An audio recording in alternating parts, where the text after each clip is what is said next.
continuamos. Quedó pendiente Sandra. Muy buenos días, señor presidente. Sandra Aguilar, de AE Grupo Informativo. El día de hoy voy a empezar por Tamaulipas. Espero la voz me permita hacerlo. Confirmo, señor presidente, todo lo que usted ha dicho con respecto precisamente a ese voto de confianza que el pueblo tamaulipeco ha dado al gobernador, el doctor Américo Villarreal Anaya. Para nosotros es grato ver en esta ocasión, el pasado viernes a nivel nacional, cómo el gobernador, desde el día 1, usted ha sido testigo, no solamente a nivel nacional, también lo ha hecho en Tamaulipas, ha abordado uno de los temas o el tema más importante de Tamaulipas, que es el tema de seguridad. Obviamente está por cumplirse estos 2 años de su actual administración, las cifras no mienten y pues antes de iniciar mi primera pregunta, compartirle que la cantidad de mensajes de felicitaciones, de reconocimiento, de admiración, pero sobre todo de agradecimiento, porque tiende la mano a Tamaulipas y no se olvida de este pueblo. Mi primera pregunta, sabemos que en su actual administración le ha apostado, hoy sabemos que Tamaulipas es un referente en el sector energético, sabemos que ya puso pues las bases correspondientes y hoy sigue la consolidación. En este sentido, ¿nos podría compartir en esta nueva oportunidad de ingreso a las arcas nacionales qué representa el sector energético? Porque aún vemos pues sí, a empresas, a pequeñas y a grandes empresas interesadas en este ramo, pero saber si nos pueda compartir un dato al respecto. Bueno, en el caso de Tamaulipas, pues se combinan las dos actividades de la industria petrolera. En primer lugar, se están llevando a cabo trabajos de exploración, de perforación de pozos en aguas profundas del litoral de Tamaulipas. Hay una empresa que está llevando a cabo estos trabajos, que va a significar el que se extraigan alrededor de 100,000 barriles de petróleos diarios. Acabamos de restablecer un convenio con esta empresa, participó precisamente el gobernador Américo Villarreal. Esto en frente de Matamoros, casi en los límites con Estados Unidos, pero del lado de México. Y también estamos invirtiendo para la rehabilitación, que es la otra parte de la actividad petrolera, de la refinería de Madero. Cuando llegamos al gobierno, esa refinería estaba parada, llevaba ya como un año sin producir. Y ahora, después de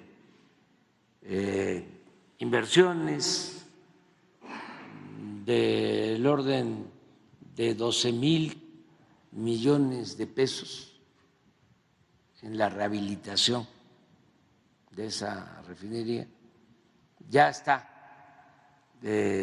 produciendo y es muy importante el que tengamos gasolinas y diésel de esa refinería. Es también interesante conocer cómo en el periodo neoliberal, neoporfirista, en el periodo del saqueo, de la corrupción, habían o existen todavía 6 refinerías: Madero, Minatitlán, Salamanca, Tula, Salina Cruz, Cadereyta. Fíjense, 6 refinerías. La más nueva la construyeron en 1980, la de Salina Cruz. Todo el periodo neoliberal no construyeron una sola refinería. ¿Qué hicieron en el periodo neoliberal? Sobre todo en 2 décadas, 20 años. Reconfiguraron de las 6, 3 refinerías.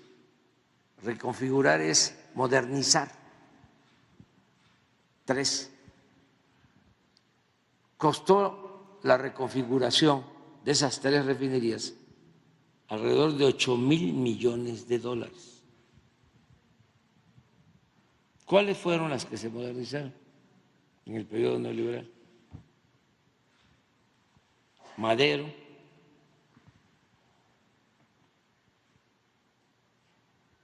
Minatitlán,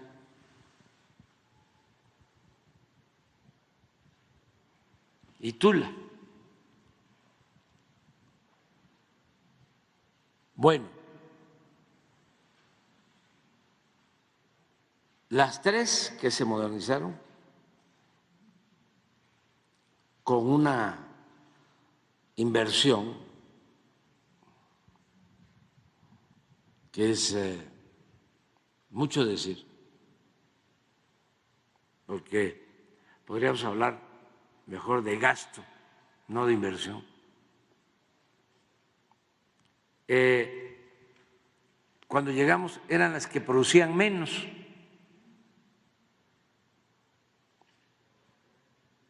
Estaban produciendo más las no configuradas.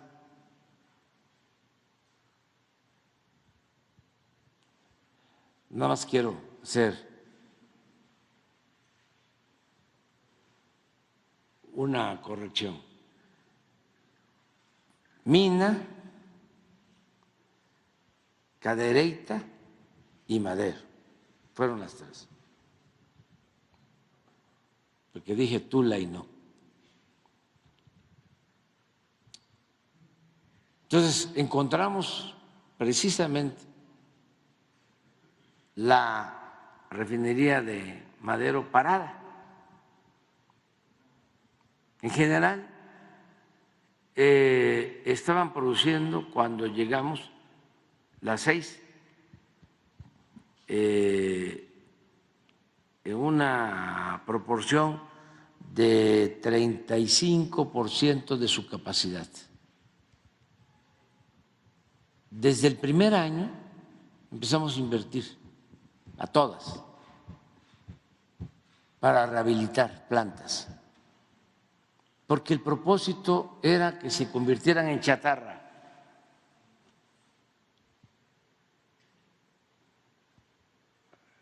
Que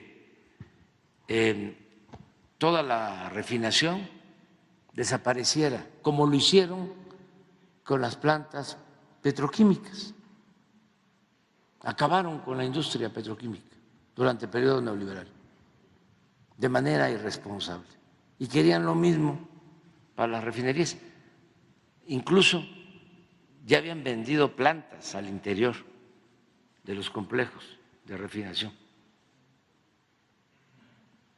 Hemos logrado ya levantar la producción de esas 6 refinerías en 65%. Ya estamos procesando alrededor de 1,000 millones, 1 millón de barriles diarios en las 6. Pero ya tenemos terminada la nueva refinería de Dos Bocas,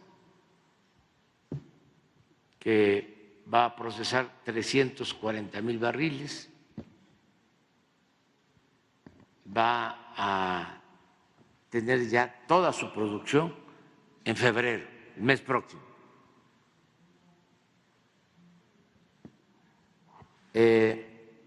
Compramos la refinería de Deer Park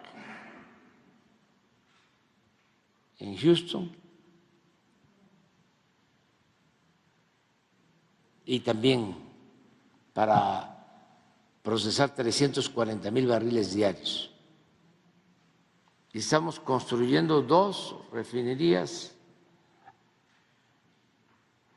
más, no propiamente refinerías, son plantas coquizadoras para convertir el combustóleo en gasolinas, pero son plantas muy grandes que nos van a permitir tener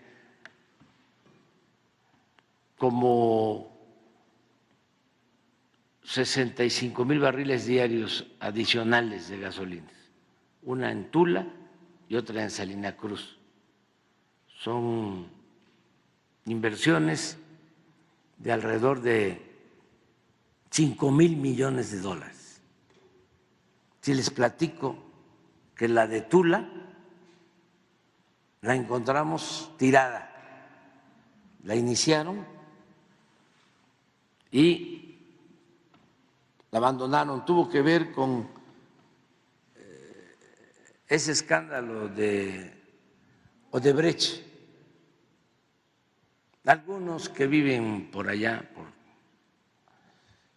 Tula, por Hidalgo, pero también San Luis Potosí, Veracruz, se deben de acordar de que se trasladaron, se transportaron grandes tanques por la carretera, quitaron puentes para poder pasar. Y todos esos tanques los dejaron en la refinería de Tula y significaban una inversión como de 2,500 millones de dólares. Y tuvimos que decidir dejar los tanques ahí y todo lo que se había comprado o invertir 2,500 millones de dólares adicionales para tener la planta coquizadora, que es fundamental porque la refinería de Salamanca y la refinería de Tula producen gasolinas, pero también mucho combustóleo y se satura de combustóleo. Cuesta menos el combustóleo, contamina más que las gasolinas. Entonces, para eso son estas plantas coquizadoras, para convertir el combustóleo en gasolinas. Entonces, en el caso de Tamaulipas estamos haciendo eso. Vamos a seguir también manteniendo el precio de la gasolina. Me gustaría que alguien de Matamoros, de Reynosa, de Río Bravo, de Nuevo Laredo, nos hablara para que nos diga cuánto cuesta el litro de gasolina hoy en la frontera, porque allá cuesta alrededor de 4 o 5 pesos más barato el litro que lo que pagamos aquí o lo que se tiene que pagar aquí en la Ciudad de México o en otro estado de la República. En la frontera tenemos un programa especial de apoyo a las actividades productivas fue un compromiso que hicimos, porque un gobernador tamaulipeco de apellido Guerra, no recuerdo ahora su nombre, después de que nos quitaron la mitad de nuestro territorio. No, ese es nuevo. Esto fue a mediados del siglo XIX, después de la intervención estadounidense de 1847, cuando corrieron la frontera, por eso el corrido de los Tigres del Norte. Yo no crucé la frontera me cruzó, porque no era ahí la frontera. Bueno, cuando dan ese zarpazo y nos quitan la mitad del territorio, pues queda mucha tristeza, desolación en toda la frontera. Y este gobernador, Ramón creo, o sea, Ramón Guerra, de Tamaulipas, decide que toda la frontera iba a ser zona franca, libre.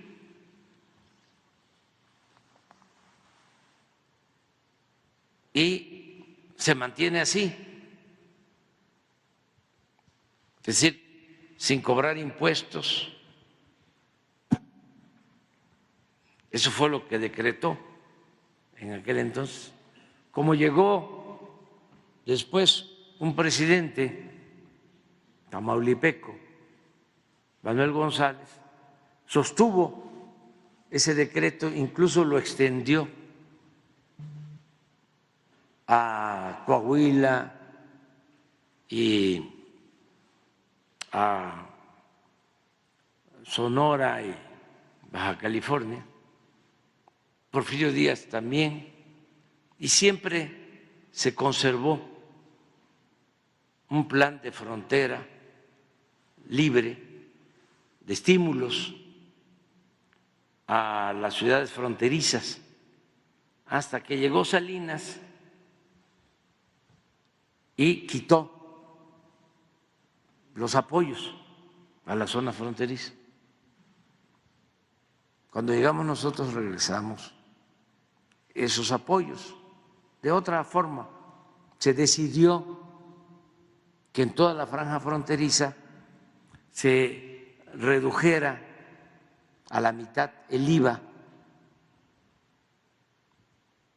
y a la mitad el impuesto sobre la renta, que se homologara el precio de los combustibles con lo que cuestan del otro lado de la frontera, y que aumentara el salario mínimo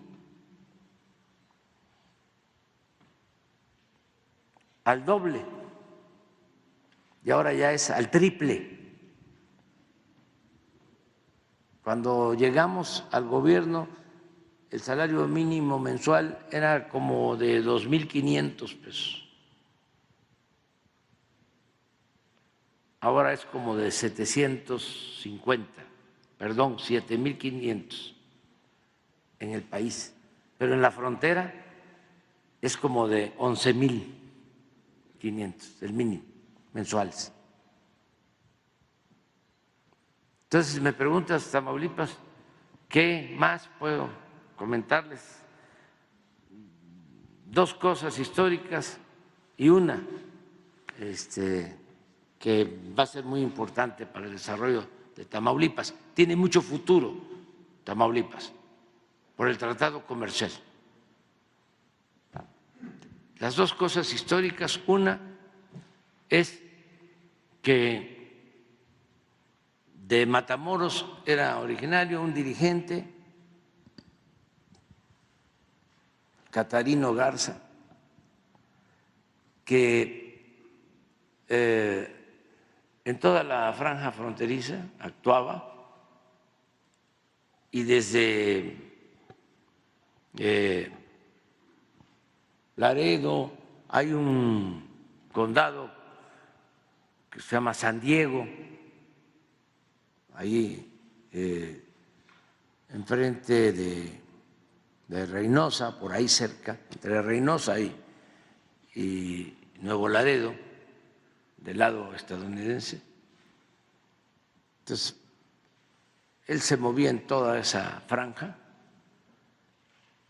y en 1892, 18 años antes de que Francisco I. Madero convocara al pueblo a tomar las armas en contra de Porfirio Díaz, lo hizo Catarino Garza. Llamó al pueblo a derrocar a Porfirio Díaz cuando Porfirio estaba en la cúspide del poder, además el encargado de la zona militar del norte era Bernardo Reyes. Entonces organizó Catarino una guerrilla, cruzaron 2 o 3 veces la frontera,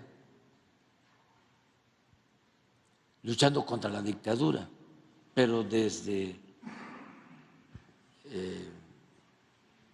mucho tiempo atrás de la revolución de 1910. Entonces, mandaron al ejército estadounidense a combatirlo, a los Rangers de Texas, blindaron la frontera por el lado mexicano, buscando a Catarino. Hay hasta un corrido sobre Catarino Garza. Y de repente desapareció. Creo que mandaron como a la 4ª parte del ejército estadounidense a buscar a Catarino, que organizó esta guerrilla. Y de repente desapareció y se supo de él que estaba en Costa Rica.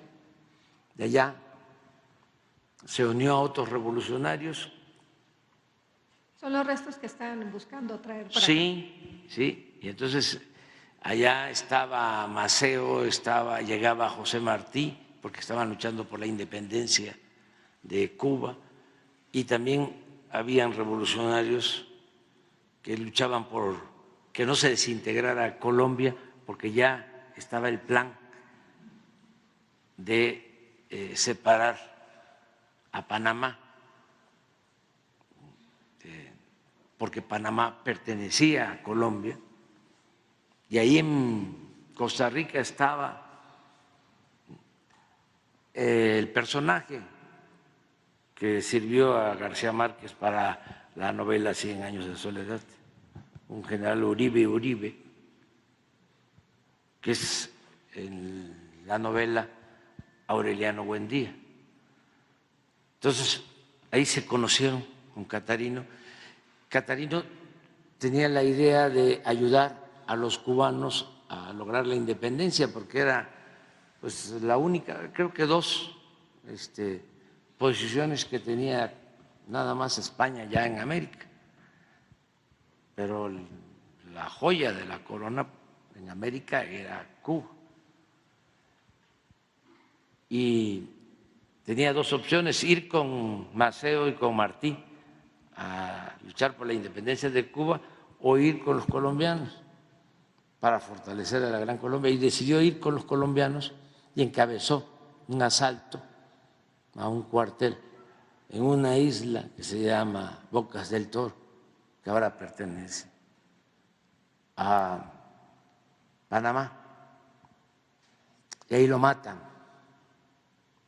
Era un internacionalista, un revolucionario, y ahí quedó en una fosa común, y ahora lo andamos buscando.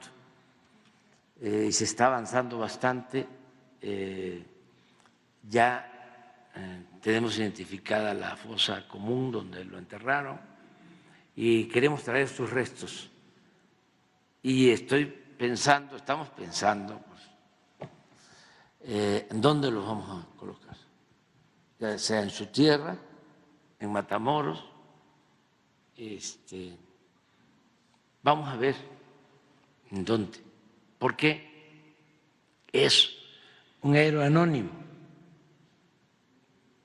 Sus textos, sus documentos en favor del pueblo de México y en contra de la dictadura son de lo mejor. Y son cosas que tenemos que reivindicar. Esa es una historia, ¿no? La otra historia, por eso no sirvo para, sí voy a servir, para el TikTok.